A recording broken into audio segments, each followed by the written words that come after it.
Papatayin kita. Tangyan lang ako yun. Okay, so ginawa ko tong video na to. Pero ayon sa analytics meaning majority ng 400 na nanood, mas pinanood nila yung writing process namin ni ChatGPT kesa dun sa may actual na test ng stand-up comedy sa open mic stage. Kaya naisip ko na i-upload tong mas mahabang usapan namin ni ChatGPT. Napabilib, napatawa, at na-weirdohan ako kay ChatGPT. Ginamit niyang reference si Bayaw, si Vice Ganda, tsaka yung pinaka-paborito sa lahat, si Kuya Bubbles. Pwede ba kitang kausapin ng Tagalog? Oo naman, pwede mo ako kausapin ng Tagalog o kahit Taglish kung gusto mo. Anong kailangan mo ngayon? Aba, marami akong kailangan. Sige, papaliwanag ko lang sa kanya kung ano yung kailangan natin. Medyo mahaba so i-dictate na lang natin, no? Okay, so ChatGPT, meron akong gagawing content or video kung saan gusto kong i-prove or gusto kong i-test kung kaya mo bang magsulat or kaya ba ng AI magsulat ng nakakatawang jokes. Tapos, susubukan kong ayusin yung ibibigay mo sa aking joke. Tapos susubukan ko sa open mic kasi stand-up comedian ako eh. Okay ba sa'yo yun? Ayos na ayos yan. Game na game ako. Magandang content idea yan. Huwag ka na munang magbigay ng opinion. Hintayin mo na i-prompt kita. Huwag kang bida-bida.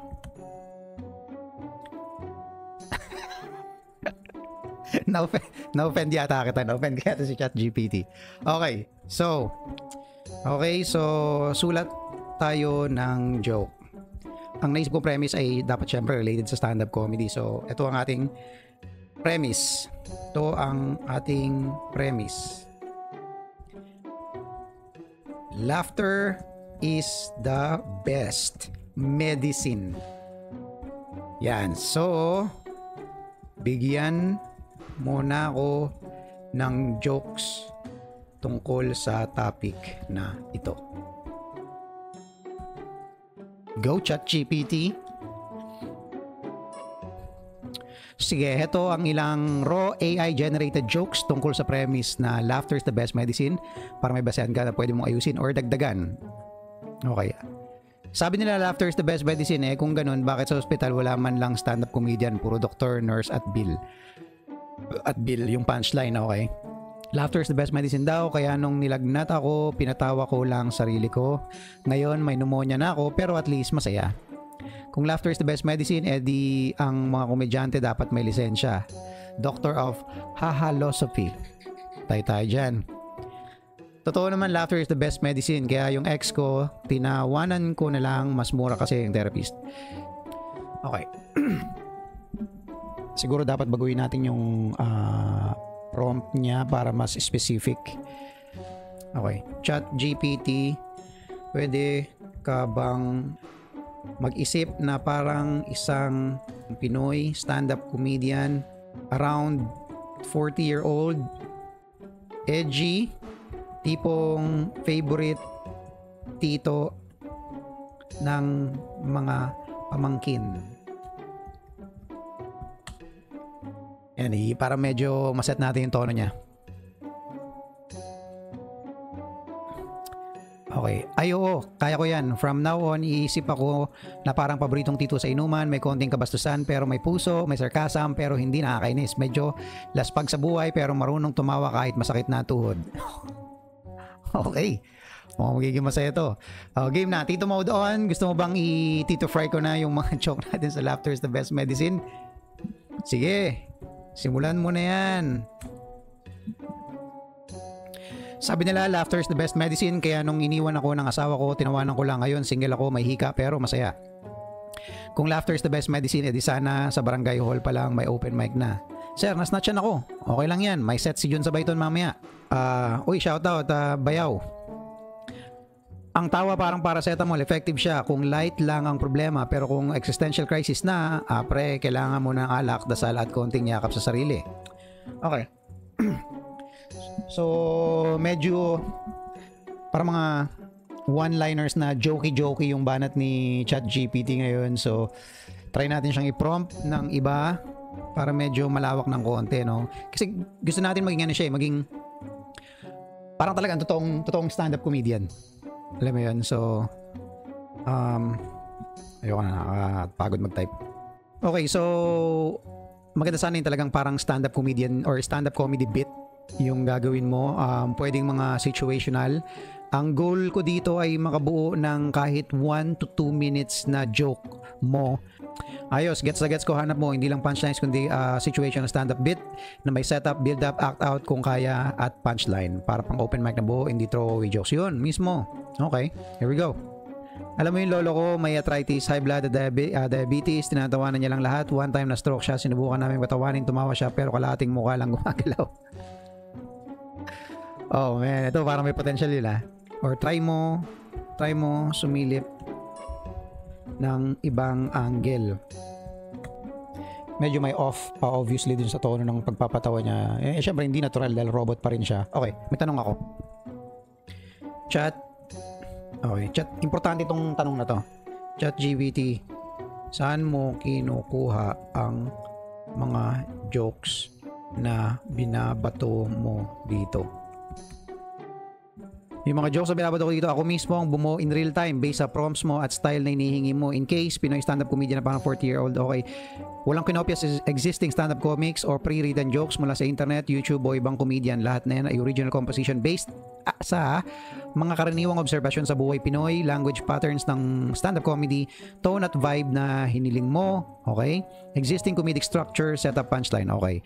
Pero syempre, dahil may mga joke themes na universal, okay. So, anyway, ang importante lang sa akin doon, sinabi niya na hindi siya kumuha ng kahit anong joke kung saan-saan at sabi niya, well, original niya daw yung joke. Again, importante na nalaman natin na hindi siya nangongopya ng jokes. Walang existing jokes daw yung mga binabato niya sa atin and sa kanya lang daw ito galing. So, kasi delikado yan. Baka mamaya may makuha tayong joke sa kanya gamitin sa open mic. Since ako yung magpe-perform, ako yung mapagbibintangan na nagnakaw ng opya ng jokes, mahirap na. No yan. Okay, sige. Okay, so hindi ko alam kung anong ipoprompt ko sa iyo, no? Pwede mo ba ako bigyan ng magandang prompt para i-prompt kita? Kung meron dito magaling mag-prompt or may idea kung paano ipo-prompt, i-comment nyo lang para at least next time alam ko kung paano ipo-prompt si ChatGPT. Sige, subukan natin tong huli.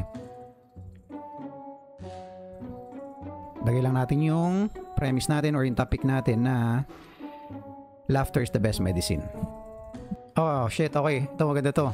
Alam mo, sa Pilipinas, totoo yung kasabihan, laughter is the best medicine. Kasi yung nanay, yung tunay na gamot, hindi mo kayang bilhin.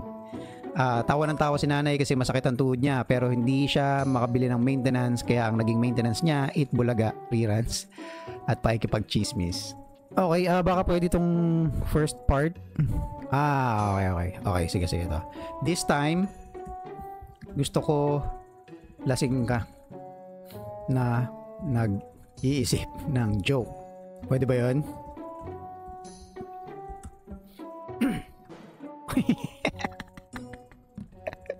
Intro pa lang, mura na agad. Lasing nga. Confirmed. Lasing. Tangina, oo, pwede yan.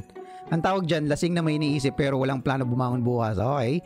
Gusto mo yung tipong lasing na parang nagkukwento sa inuman, may pagdadaanan pero pilit na ginagawang joke. Sige, kung may hugot ka pa. Okay. Sabi nila, laughter is the best medicine. Wala akong pake. Ang best medicine para sa akin, red horse, 2 yelo at hindi na siya bumalik. Huwag naman ganito, ChatGPT. Tangina, ba't may hugot? Okay. Pinipili ko rin syempre yung mga materials na binabato niya sa akin kasi ako magpe-perform so baka hindi siya, baka mas maging less effective kung yung nyari mga gantong hugot-hugot, hindi naman ganto ang style ko sa stand-up comedy, so baka hindi ko mai-deliver ng maayos, so alisin natin yung mga gantong klaseng style ni ChatGPT. Wag yung mga hugot shit, pare. Wag kasiyahan lang tayo. Paiyak ka na eh.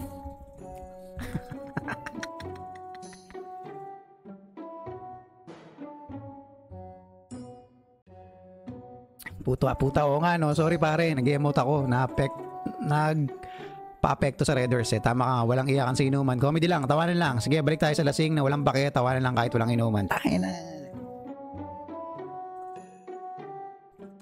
mag-develop ka pa ng mga jokes na parang ganito. Hindi lang same joke, same format at same attitude.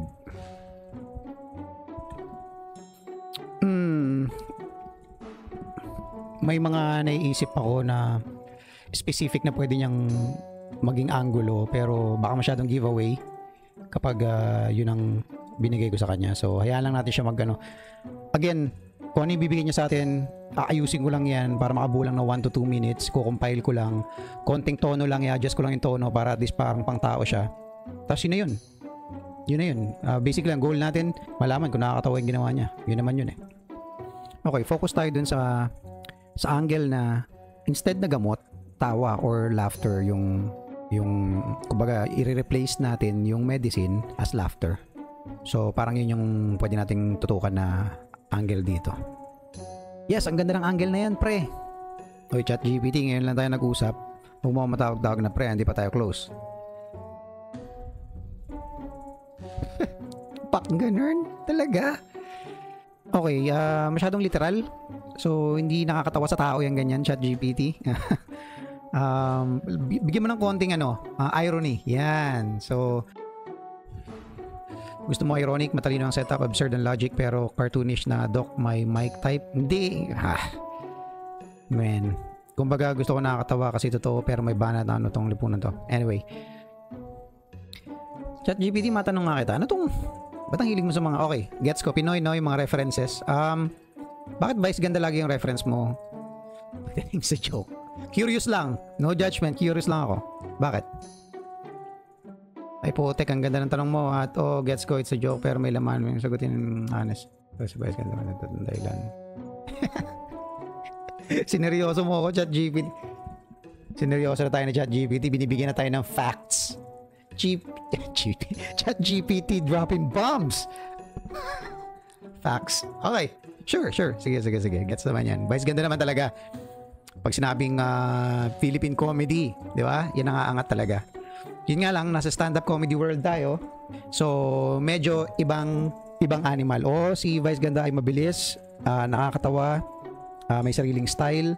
Pero sa stand-up comedy kasi medyo mas broader pa yung mundo na to. So, kaya medyo hinihiwalay or unintentional or intentional man, tinatry ihiwalay ng mga stand-up comedians or observational stand-up comedians yung style dun sa nakasanayan natin na gay comedy sa mga gay bars na napapanood natin. So, baka dun yun. Pero no offense kay Vice Ganda, I mean, siyang nasa industriya. Sino ba tayo? We're nobody. Kaya nga ako nag-chat GPT, bukin na wala akong pang content eh. Ginamit ko na tong computer para makapag-content lang. Okay. Gawin nating may pagkabaliw pa. Baka sakali may makuha tayo pag ganyan. Ha, putang ina, gusto ko yan. Ayan pinalaya mo na yung baliw sa akin. Okay. Ito na si ChatGPT na may tama sa utak pero matino pa rin mag-joke.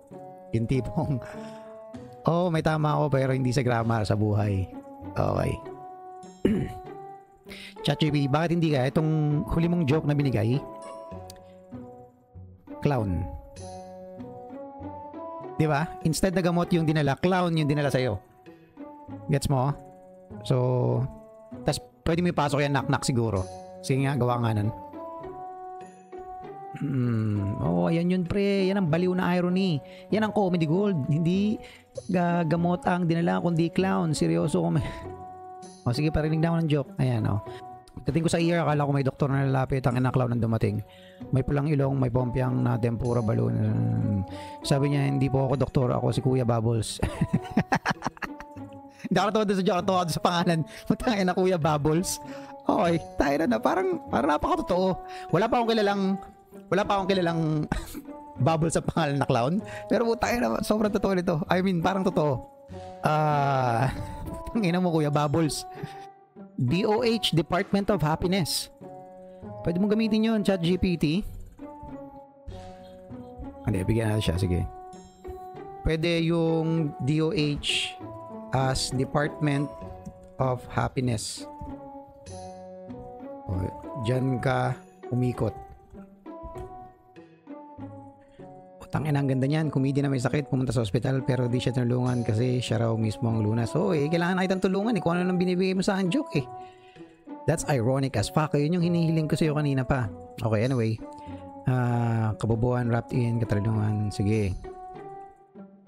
Pumunta ako sa ospital. Seryoso to hindi na pang joke. Pagod na ako. Burnt out. May anxiety. May chest pain pa. Sabi ko sa nurse, ate, parang hindi ako nakakahinga. Tinignan niya ako, tinawag niya ang doktor, pumasok sa doc, hawak yung chart ko, pagbasa niya sa pangalan ko, tumigil. Sabi niya, oy, ikaw yung komedyante, di ba? Grabe, ang saya mo sa TikTok. Sabi ko, opo, doc, pero hindi po ako okay ngayon. Alam mo, sagot niya, di magpatawa ka, ikaw nga ang sagot sa sarili mong sakit. Okay, so, parang in-essay mo lang yung sinuggest ko sa'yo na angle, no? Sana maging creative ka pa. Tignan mo yung angulo na binigay ko sa'yo, tapos try mo bumuo ng joke doon. Para naman may nakakatawa kang joke, di ba? Kung gusto mo panood yung actual test, nung sinubukan ko yung mga jokes ni ChatGPT, nandito lang yan malamang sa screen. So, i-click mo lang.